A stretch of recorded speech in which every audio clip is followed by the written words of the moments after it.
वाहिगुरू जी का खालसा वाहिगुरू जी की फतेह। टीवी 84 की टीम इस ਵੇਲੇ मौजूद है कि गुरुद्वारा रकाबगंज साहब किस तरीके ਨਾਲ ਸਾਹਿਬ ਪਰਮਜੀਤ ਸਿੰਘ ਸਰਨਾ ਨੇ ਅੱਜ ਪ੍ਰੈਸ ਕਾਨਫਰੰਸ ਕੀਤੀ ਔਰ ਬਕਾਇਦਾ ਸਿੱਖ ਸੰਗਤਾਂ ਨੂੰ ਸੁਚੇਤ ਕੀਤਾ ਕਿ ਚਾਹੇ ਬੀਜੇਪੀ ਹੈ, ਆਮ ਆਦਮੀ ਪਾਰਟੀ ਹੈ, ਬੰਦੀ ਸਿੰਘ ਰਿਹਾਈ ਮਸਲੇ ਦੇ ਉੱਤੇ ਸਿੱਖਾਂ ਦਾ ਸਾਥ ਦੇ ਕੇ ਕੋਈ ਰਾਜੀ ਨਹੀਂ ਹੈਗਾ। ਲਾਰੇ ਲਗਾਏ ਜਾ ਰਹੇ ਨੇ ਕਿ ਇਲੈਕਸ਼ਨ ਤੋਂ ਬਾਅਦ ਦੇਖਾਂਗੇ, ਮਗਰ ਸਿੱਖਾਂ ਦੀ ਗੱਲ ਅੱਜ ਕੋਈ ਨਹੀਂ ਕਰ ਰਿਹਾ। ਕਸੂਰਵਾਰ ਸੀ ਕਿਹਨੂੰ ਕਹੀਏ, ਆਪਣੇ ਸਿੱਖ ਲੀਡਰਾਂ ਦੀ ਗੱਲ ਕਰੀਏ ਜਾਂ ਮੌਜੂਦਾ ਜਿਹੜੀਆਂ ਪਾਵਰ 'ਚ ਪਾਰਟੀ ਨੇ ਦਿੱਲੀ ਦੇ ਅੰਦਰ, ਅਰਵਿੰਦ ਕੇਜਰੀਵਾਲ ਦਿੱਲੀ ਸਰਕਾਰ ਦੇ ਅੰਦਰ ਨੇ ਤੇ ਨਰਿੰਦਰ ਮੋਦੀ बीजेपी सेंटर की सरकार है। अगर दोनों बंदी सिंघां की गल नहीं कर रहा तो फिर सुनवाई कौन करेगा। अगर असी बंदी सिंघां की गल करने तो नाले नाल 1984 के इंसाफ की गल करने 38-39 साल हो चुके हैं, अज तक सिख कौम नूं इंसाफ नहीं मिलिया। सरदार कुलदीप सिंह भोगल पिछले लगभग 25-30 सालों तो लगातार ਵੱਖ-ਵੱਖ ਸਰਕਾਰਾਂ ਦੇ ਨਾਲ ਰਾਬਤਾ ਕਾਇਮ ਕਰਦੇ ਰਹੇ, ਕੋਸ਼ਿਸ਼ਾਂ ਕਰਦੇ ਰਹੇ ਕਿ 84 ਦਾ ਇਨਸਾਫ ਮਿਲੇ ਔਰ 84 ਦੇ ਮੁੱਦੇ ਦੇ ਉੱਤੇ ਉਹਨਾਂ ਨੇ ਬੀਜੇਪੀ ਨੂੰ ਜੁਆਇਨ ਕੀਤਾ। ਲਗਭਗ 8-9 ਮਹੀਨੇ ਬੀਜੇਪੀ ਰਹਿਣ ਤੋਂ ਬਾਅਦ ਉਹਨਾਂ ਦਾ ਮੋਹ ਭੰਗ ਹੋ ਗਿਆ ਔਰ ਅੱਜ ਉਹਨਾਂ ਦਾ ਇਹ ਕਹਿਣਾ ਹੈਗਾ ਵੇ ਕਿ ਬੀਜੇਪੀ ਵੀ ਕਾਂਗਰਸ ਵਰਗੀ ਬੰਦੀ ਜਾ ਰਹੀ ਹੈ। ਇੰਨਾ ਵੱਡਾ ਆਰੋਪ ਅੱਜ ਬੀਜੇਪੀ ਦੇ ਉੱਤੇ ਸਰਦਾਰ ਕੁਲਦੀਪ ਸਿੰਘ ਭੋਗਲ ਨੇ ਲਗਾਇਆ ਤੇ ਕੁਲਦੀਪ ਸਿੰਘ ਭੋਗਲ ਆ ਸਾਡੇ ਨਾਲ ਜੁੜੇ ਹੋਏ ਨੇ। ਗੱਲ ਦੀ ਸ਼ੁਰੂਆਤ ਫਤਿਹ ਦੀ ਸੰਤ ਤੋਂ ਕਰਨੇ ਆ। ਭੋਗਲ ਸਾਹਿਬ ਵਾਹਿਗੁਰੂ ਜੀ ਕਾ ਖਾਲਸਾ ਵਾਹਿਗੁਰੂ ਜੀ ਕੀ ਫਤਿਹ। ਭੋਗਲ ਸਾਹਿਬ 8 ਮਹੀਨੇ ਤੋਂ ਬਾਅਦ ਤੁਸੀਂ ਬੀਜੇਪੀ 'ਚ ਰਹੇ, ਤੁਸੀਂ 84 ਦੇ ਇਨਸਾਫ ਦੇ ਲਈ ਮੈਂ ਕਹਾਂ ਤੁਸੀਂ ਮਨਜੀਤ ਸਿੰਘ ਜੀਕੇ ਦੇ ਨਾਲ ਵੀ ਰਹੇ ਹੋ, ਤੁਸੀਂ ਮਨਜਿੰਦਰ ਸਿੰਘ ਸਿਰਸਾ ਦੇ ਨਾਲ ਵੀ ਰਹੇ ਹੋ, ਆ ਤੁਸੀਂ ਪਰਮਜੀਤ ਸਿੰਘ ਸਰਨਾ ਸ਼੍ਰੋਮਣੀ ਅਕਾਲੀ ਦਲ 'ਚ ਵਾਪਸ ਆ ਗਏ ਹੋ। 8 ਮਹੀਨੇ ਬੀਜੇਪੀ 'ਚ ਤੁਸੀਂ, ਤੁਹਾਡਾ ਕੀ ਤਜਰਬਾ ਰਿਹਾ ਔਰ ਤੁਹਾਨੂੰ ਅਜੇ ਕਿਉਂ ਲੱਗ ਰਿਹਾ ਹੈਗਾ ਕਿ 84 ਦੇ ਇਨਸਾਫ ਦੇ ਮਸਲੇ ਦੇ ਉੱਤੇ ਬੀਜੇਪੀ ਕਾਂਗਰਸ ਵਰਗੀ ਹੋ ਗਈ ਹੈ? ਕੀ ਤੁਹਾਡੀ ਨਰਿੰਦਰ ਮੋਦੀ ਦਾ ਨਾਮ ਲਈਏ, ਅਮਿਤ ਸ਼ਾਹ ਦਾ ਲਈਏ ਜਾਂ ਯੋਗੀ ਸਰਕਾਰ, ਉੱਤਰ ਪ੍ਰਦੇਸ਼ ਦੀ ਸਰਕਾਰ ਦੇ ਜਿਹੜੇ ਮੁੱਖ ਮੰਤਰੀ ਨੇ, ਕਿੰਨੇ ਇਸ ਮਸਲੇ ਦੇ ਉੱਤੇ ਤੁਹਾਡਾ ਅੱਜ ਇੰਨਾ ਦਿਲ ਦੁਖਾ ਦਿੱਤਾ ਕਿ ਤੁਸੀਂ ਕਹਿ ਰਹੇ ਹੈਗੇ ਹੋ ਕਿ ਸਿੱਖਾਂ ਦੇ ਮਸਲੇ ਦੇ ਉੱਤੇ, 84 ਦੇ ਇਨਸਾਫਾਂ ਦੇ ਮਸਲੇ ਦੇ ਉੱਤੇ ਬੀਜੇਪੀ ਕਾਂਗਰਸ ਵਰਗੀ ਹੋ? ਦੇਖੋ, ਸਭ ਤੋਂ ਪਹਿਲਾਂ ਮੈਂ ਦੇਸ਼ ਦੇ ਪ੍ਰਧਾਨ ਮੰਤਰੀ ਸ਼੍ਰੀ ਨਰਿੰਦਰ ਮੋਦੀ ਦਾ ਧੰਨਵਾਦ ਕਰਦਾ ਹਾਂ ਜਿਨ੍ਹਾਂ ਸੱਜਣ ਕੁਮਾਰ ਨੂੰ ਅੰਦਰ ਕਰਵਾਇਆ।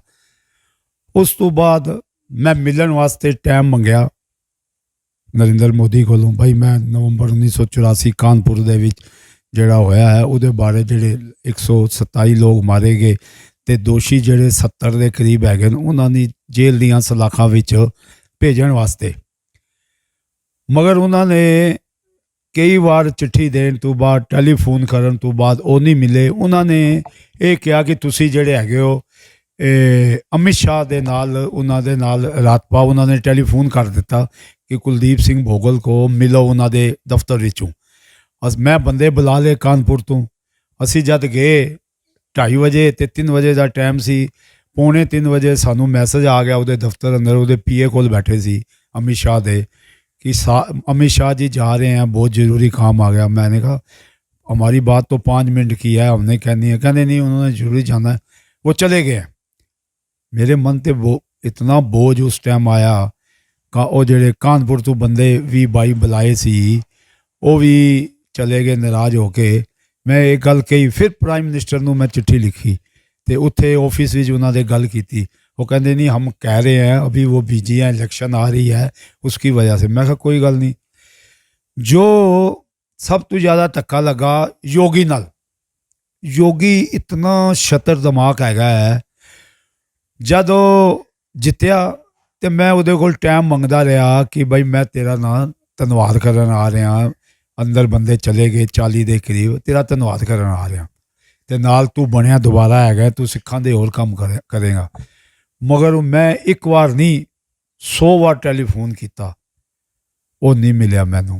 मैं उन्होंने चीफ सैकटरी नू कहा भाई ऐसे बात है, कहना हमसे बात कर लो। मैं कहा बात उनसे ही करनी है, तुसी और देखो।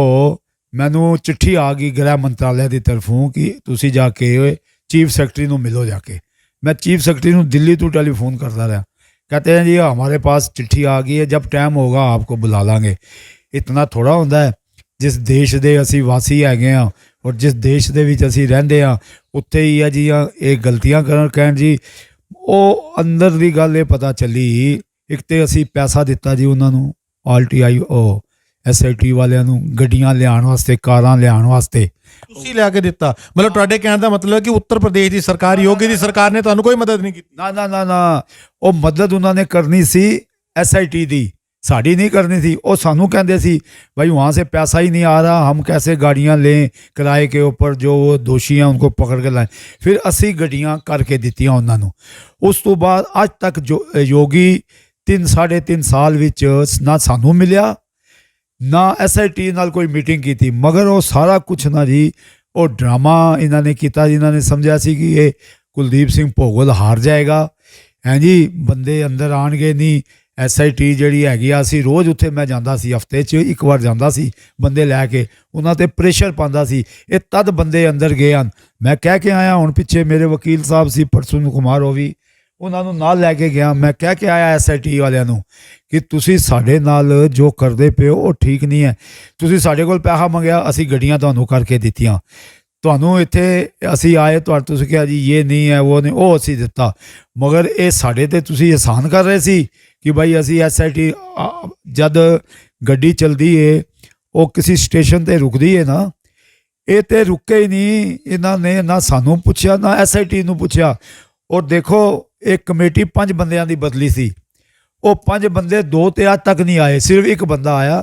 ਔਰ ਸਾਨੂੰ ਇਹ ਹੋ ਗਿਆ ਸੀ ਕਿ ਇਹ ਸਰਕਾਰ ਜਿਹੜੀ ਹੈਗੀ ਏ ਇਹ ਉਹਨਾਂ ਨੂੰ ਸਜ਼ਾ ਦੇਣੀ ਨਹੀਂ ਚਾਹੁੰਦੀ, ਇਹ ਅਸੀਂ ਕਰਦੇ ਪਿਆ। ਮੈਂ ਹਾਈ ਕੋਰਟ ਦੇ ਵਿੱਚ ਇਲਾਹਾਬਾਦ, ਇੱਕ ਮੇਰਾ ਪੈਰ ਇਲਾਹਾਬਾਦ ਹਾਈ ਕੋਰਟ ਵਿੱਚ ਸੀ, ਇੱਕ ਮੇਰਾ ਕਾਨਪੁਰ ਸੀ ਕਿ ਇਹਨਾਂ ਦੀ ਜੇ ਨੀਚਲੀ ਕੋਰਟ ਤੋਂ ਹੋ ਜਾਏ ਜ਼ਮਾਨਤ ਤੇ ਵੱਡੀ ਹਾਈ ਕੋਰਟ ਵਿੱਚ ਨਾ ਹੋਵੇ। ਇਹ ਜਿਹੜਾ ਕੁਸ਼ਵਾ ਹੈ ਨਾ, ਇਹਦੀ ਹਾਈ ਕੋਰਟ ਤੋਂ ਰਿਜੈਕਟ ਹੋਈ ਪਈ ਹੈ। ਔਰ ਸਾਡਾ ਸੁਪਰੀਮ ਕੋਰਟ ਵਿੱਚ ਜਿਹੜਾ ਕੇਸ ਹੈ ਉਹ ਅਸੀਂ ਬੰਦ ਨਹੀਂ ਕੀਤਾ। ਕੌਣ ਬਚਾ ਰਿਹਾ ਇਸ ਕੁਸ਼ਵਾਹਾ ਨੂੰ? ਸਰਕਾਰ। ਕਿਹੜੀ ਸਰਕਾਰ? ਉੱਥੇ ਯੂਪੀ ਦੀ ਯੋਗੀ ਸਰਕਾਰ। ਜੋਗੀ ਸਰਕਾਰ। ਮੈਂ ਝੂਠ ਨਹੀਂ ਬੋਲਦਾ, ਮੈਂ ਅੱਜ ਉਸ ਗੁਰੂ ਤੇਗ ਬਹਾਦਰ ਸਾਹਿਬ ਦੇ ਸਥਾਨ 'ਤੇ ਖੜਾ ਹੈਗਾ ਜਿੱਥੇ ਹਿੰਦੂ ਧਰਮ ਦੀ ਰੱਖਿਆ ਲਈ ਸ਼ਹੀਦੀ ਦਿੱਤੀ ਹੈ। ਮੈਨੂੰ ਉਹ ਅੱਗੇ ਮਿਲਦਾ ਸੀ, ਇਹ ਸਾਹਮਣੇ ਰਕਾਬਗੰਜ ਦੇ ਸਾਹਮਣੇ ਰਹਿੰਦਾ ਸੀ। ਮੈਂ ਇੱਥੇ ਤੱਕ ਉਹਨੂੰ ਲੰਗਰ ਜਾ ਕੇ ਛਕਾਇਆ, ਇੱਥੋਂ ਲਿਆ ਕੇ। ਮੈਂ ਸੇਵਾਦਾਰਾਂ ਨੂੰ ਕਹਿੰਦਾ ਸੀ ਯਾਰ ਇਹ ਹੈਗਾ, ਇਹਨੂੰ ਲੰਗਰ, ਉਹਲੇ MP ਹੈਗਾ ਸੀ। ਔਰ ਜਦ ਇਹ ਚੀਫ ਮਿਨਿਸਟਰ ਬਣਿਆ ਮੈਂ ਇੱਥੇ ਹੀ ਗਿਆ ਫਿਰ ਇਹਦੇ ਕੋਲ ਪ੍ਰਸ਼ਾਦ ਲੈ ਕੇ। कहना फिक्र ना करो, अब मैं आ गया हूँ, मैं इनको 15-20 दिन के अंदर कर दूंगा। वो अज 3.5-4 साल हो गए SIT नूं बनिया होया। सरकार कहती सी 6 महीने के अंदर हम कर देंगे। ये जब मैं उत्थे गया, जेड़े बंदे मैं हुण पिछे गया सी, उन्हां बंदियां ने मैनूं कहा कि तुहाडा धन्नवाद। मैं कहा मेरा धन्नवाद ना करो, उस अकाल पुरख का करो, गुरु तेग बहादुर साहब का, गुरु कृष्ण महाराज का, जिहदे दर ते मैं ही कहंदा सच्चे पातशाह ये जो लोग दोषी हैं ये जेल दियां सलाखां च जाण। वो गेन ये नहीं है मैं छोड़ दिता, 40 बंदे अज भी जेल दियां सलाखां च है। 12 जेड़े जाने ना वो जिन सज्जन कुमार है ना, इंज कुशवा है। मेरी एक मन की इच्छा हैगी है, सिख कौम की इच्छा है कि वो जो रोज़ अखबार च आ रहा है मैं भी भेजदा कुशवा पूरे कानपुर दे भी वो कुशवा का नाम है। वो कुशवा हर कीमत पे जाएगा, अगर नहीं जाएगा मैनू जिथे तक जाना पिया मैं सुप्रीम कोर्ट चला जाऊँगा। मेरा केस इज पेंडिंग है। सीधी टक्कर लाओगे तुसी योगी सरकार? हाँ लाँगा, बिल्कुल बिल्कुल 100% लाँगा। मेरा की कर लेंगे, मैं कोई करोड़पति तो है नहीं या मेरे ED का छापा पा देंगे। मैं तो 50 गज की जगह विच रहिंदा, 3 मेरे कमरे है, दुनिया को पता है कुलदीप सिंह भोगल कित्थे रहिंदा है। ते मेरा की मैं अमित शाह नूं भी जानदा, भोगल रह के आया। अमित शाह की गल करते हो कि अमित शाह ने ऑर्डर करता, होम मिनिस्ट्री तो ऑर्डर हो गया, योगी सरकार नहीं सुन रही, तो फिर तुसी ये गल अमित शाह तक नहीं पहुँचाई कि भी तुहाडे ऑर्डर के उत्ते योगी सरकार कोल मैं गया तो योगी सरकार मेरी की सुनवाई नहीं कर रही? तुसी सही सवाल पूछा। उन्होंने मेरे नाल टैलीफोन ते गल की, मैं उन्होंने दसिया, मैं 2 गल्लां दसियां उन्होंने। मैं कहा जी एक जल्दी मैं बात कर रहा हूँ, एक तो योगी जी नहीं कर रहे बिल्कुल आपके कहने के बावजूद, और एक मेरी सुरक्षा किसने उतारी, और जिस आदमी ने उतारी वो इसलिए उतारी कि ये वहाँ जा ना सके इलाहाबाद कानपुर, क्योंकि वो मेरे खिलाफ प्रदर्शन कर दें, वो कहते जी गर्दन काट देंगे जेडे बंदे है। तो मैं इस वजह नाल जिस बंदे ने उतरवाई कहते माफी चाहने विच रोक रहा, कौन तुहाडी गर्दन कटना चाहता, कौन तुहानू जान मारन दी धमकियां दिंदा? वही जेडे लोग है जिन्हां दे 84 अंदर गए जेडे हुण, और कुछ जेडे छुट के आ गए 9 बंदे, उन्हां दी उम्र ज़्यादा सी, उन्होंने छोड़ दिता 9 बंदियां नूं। वो भी लोग है, और ये जेडे कुशवा वर्गे ये तो है ही है। और मेरी जी मैं आज ना नहीं लेना चाहता, तुसी क्या है वो मैनू पता है, वो दिल्ली विच बंदा बैठा है जी, उन्हें मेरी सुरक्षा अटवा के अपने बंदियां नूं दिलवाती है। योगी का नाम लै रहे, उत्तर प्रदेश सरकार का नाम लै रहे, तो उस बंदे का नाम लैंदे तुहानू किस गल का डर है? पहले क्या कि होर किसी का नाम नहीं ला, मैं नहीं ओहदा नाम लाँगा ही नहीं, वो दुनिया नूं पता चल गया।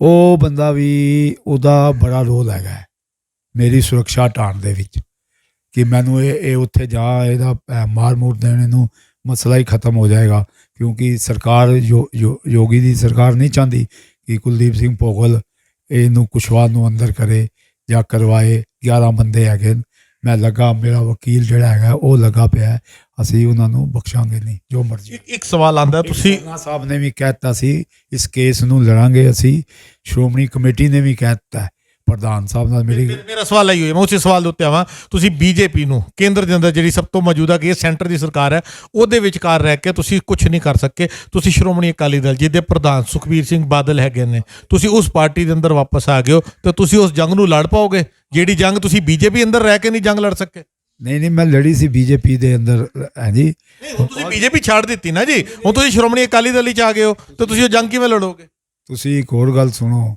ਉਹਨਾਂ ਨੇ ਤੇ ਮੈਨੂੰ 84 ਦੇ ਉੱਤੇ ਪ੍ਰੈਸ ਕਾਨਫਰੰਸ ਨਹੀਂ ਕਰਨ ਦਿੱਤੀ ਮੈਂ ਜਾ ਕੇ ਉੱਥੇ ਕੀਤੀ ਸੀ ਚੈਂਪਸਫੋਰਡ ਕਲੱਬ ਦੇ ਵਿੱਚ ਹੈ ਜੀ ਉਹਨਾਂ ਨੇ ਨਹੀਂ ਕਰਨ ਦਿੱਤੀ ਸੀ ਕਿਉਂਕਿ ਉਹ ਮਨ ਵਿੱਚ ਉਕਾਲੇ ਸੀ ਦੇਖੋ ਪਰਮਜੀਤ ਸਿੰਘ ਸਰਨਾ ਨੇ ਜਿਹੜੀ ਜਦ ਮੈਂ ਜੁਆਇਨ ਕੀਤਾ ਸੀ ਨਾ ਉਹਨਾਂ ਨੇ ਪ੍ਰੈਸ ਕਾਨਫਰੰਸ ਕੀਤੀ ਸੀ ਉਹਦੇ 'ਚ ਉਹਨਾਂ ਨੇ ਕਿਹਾ ਕਿ ਇਹ ਲੜਾਈ ਅਸੀਂ ਲੜਾਂਗੇ ਸ਼੍ਰੋਮਣੀ ਕਮੇਟੀ ਦੇ ਪ੍ਰਧਾਨ ਹੁਣ ਜ਼ਿਆਦਾ ਲੜਾਈ ਨਹੀਂ ਹੈਗੀ ਬੰਦੇ ਤੇ ਅੰਦਰ ਹੈਗੇ ਨੇ 40 ਬੰਦੇ ਅੰਦਰ ਹੈਗੇ ਨੇ ਕੁਸ਼ਵਾਹਾ ਜਿਹੜਾ ਹੈਗਾ ਉਹ 11 ਬੰਦੇ ਹੈਗੇ ਔਰ ਉਹ ਜਾਣਗੇ ਚਾਰਜ ਸੀਟ ਹੋ ਗਈ ਹੈ 1 ਸਾਲ ਦੇ ਅੰਦਰ ਕੋਰਟ ਨੇ ਕਿਹਾ ਹੈ ਕਿ ਤੁਸੀਂ ਇਹਨਾਂ ਦੀ ਸਜ਼ਾ ਜਿਹੜੀ ਹੈ ਉਹ ਕਰੋ ਕਿਤਨੇ ਸਾਲ ਦੀ ਦੇ ਰਹੇ ਹੋ ਔਰ ਮੈਨੂੰ ਲੱਗਦਾ ਹੈ ਕੁਸ਼ਵਾਹਾ ਜਲਦੀ ਤੋਂ ਜਲਦੀ ਅੰਦਰ ਜਾਏਗਾ ਸਿੱਖ ਕੌਮ ਦੀ ਜਿੱਤ ਹੋਏਗੀ ਇਹ ਸਾਡੀ ਨਹੀਂ ਹੋਏਗੀ ਕੌਮ ਦੀ ਗੁਰੂ ਤੇਗ ਬਹਾਦਰ ਸਾਹਿਬ ਅੱਗੇ ਰੋਜ਼ ਅਰਦਾਸ ਕਰਦੇ ਆ ਕਿ ਉਸ ਬੰਦੇ ਨੂੰ ਅੰਦਰ ਭੇਜੋ ਔਰ ਉਹ ਬੰਦਾ ਜਾਏਗਾ ਕੋਈ ਦੁਨੀਆ ਦੀ ਤਾਕਤ ਨਹੀਂ ਰੋਕ ਸਕਦੀ ਇਹ ਰੋਕਣਗੇ ਤੇ ਇਹਨਾਂ ਦਾ ਹਾਲ ਸਿੱਖ ਕੌਮ ਕੀ ਕਰੇਗੀ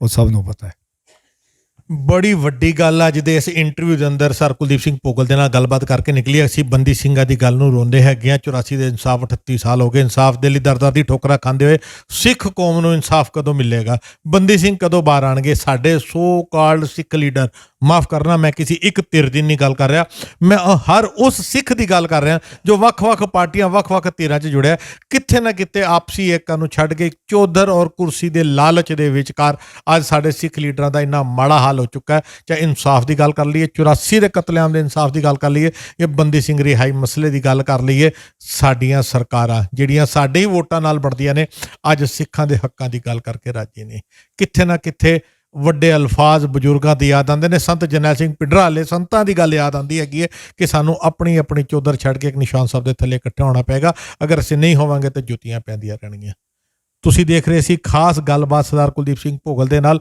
84 ਦੇ ਇਨਸਾਫ ਦੇ ਮਸਲੇ ਦੇ ਉੱਤੇ ਤੇ ਬੰਦੀ ਸਿੰਘ ਰਿਹਾਈ ਮਸਲੇ ਦੇ ਉੱਤੇ ਵੀ ਅਸੀਂ ਹੋਰ ਵੀਰਾਂ ਨਾਲ ਵੀ ਗੱਲ ਕੀਤੀ ਹੈ ਜਦ ਤੱਕ ਆਪਸੀ ਏਕਾ ਨਹੀਂ ਹੋਏਗਾ ਕਿਤੇ ਨਾ ਕਿਤੇ ਸਿੱਖ ਕੌਮ ਦਾ ਹਰ ਮਸਲਾ ਖੇਰੂ ਹੋ ਕੇ ਖਿਲਰ ਚੁੱਕਾ ਹੈ ਅਗਲੇ ਪ੍ਰੋਗਰਾਮ ਵਿੱਚ ਅਗਲੇ ਵੀਰ ਅਗਲੀ ਪੈਂਟ ਦੇ ਨਾਲ ਇਹੋ ਜਿਹੇ ਮਸਲੇ ਲੈ ਕੇ ਅਸੀਂ ਫਿਰ ਹਾਜ਼ਰ ਹੋਵਾਂਗੇ ਲੈਣੇ ਸਰਦਾਰ ਕੁਲਦੀਪ ਸਿੰਘ ਤੋਂ ਇਜਾਜ਼ਤ ਵਾਹਿਗੁਰੂ ਜੀ ਕਾ ਖਾਲਸਾ ਵਾਹਿਗੁਰੂ ਜੀ ਕੀ ਫਤਿਹ